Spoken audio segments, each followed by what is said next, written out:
all here. It's been such an awesome couple of days in London so far. Thank you so much for coming to my show. We're going to start in here a little bit.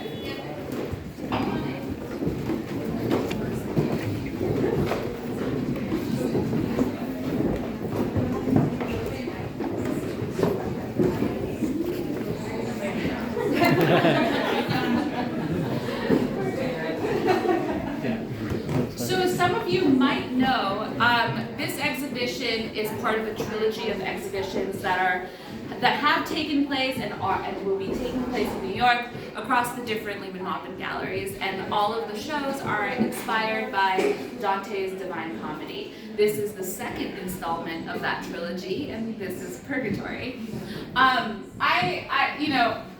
I really enjoy working with canonical texts, and I think that I've been working with them for almost a decade now, ranging from Plato's Republic or the Bible and other Emerson, other kinds of texts that I feel have in some ways made their stamp on our own orthodoxies. This exhibition thinks of purgatory as analogous to the Grasberg mine in Indonesia. In Dante's imagination of purgatory, Dante and Virgil come out of hell and arrive at the shores of Mount Purgatory on Easter Sunday, which is just around the corner. Mount Purgatory is made of 7 cressets that are a result of Lucifer's fall.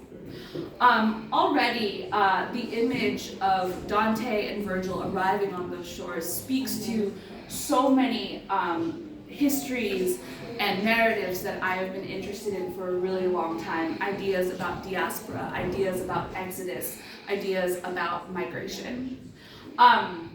So what I like to do before every single exhibition is I like to create sort of a conceptual playground for me to kind of work through the process of painting, printmaking, and artist bookmaking.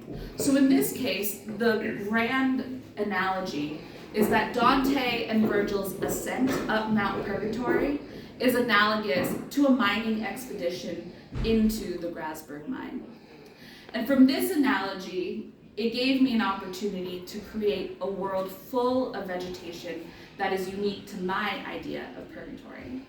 So looking around, you're going to see a lot of different kinds of vegetations. All of the different plant elements in this exhibition are inspired by 3 species of fern.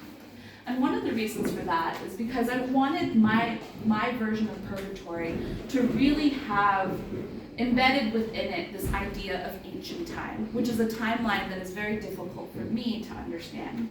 When people start telling me about things that existed millions of years ago, I have no concept of what that actually means.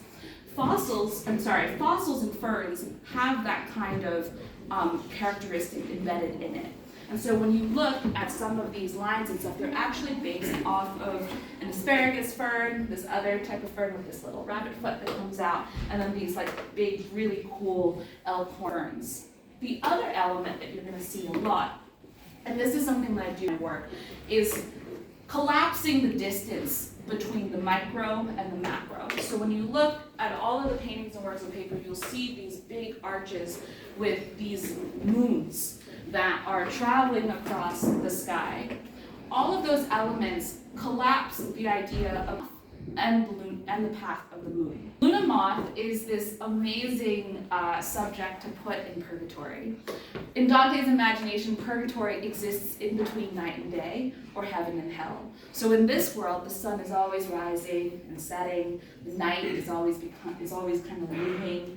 The sun is always kind of kissing the cold air of the night. And moths thrive in the night, and yet they're always gravitating towards light, right? So here, the moth carries on its wing the moon, and then carries it these great distances through these great ideas of time.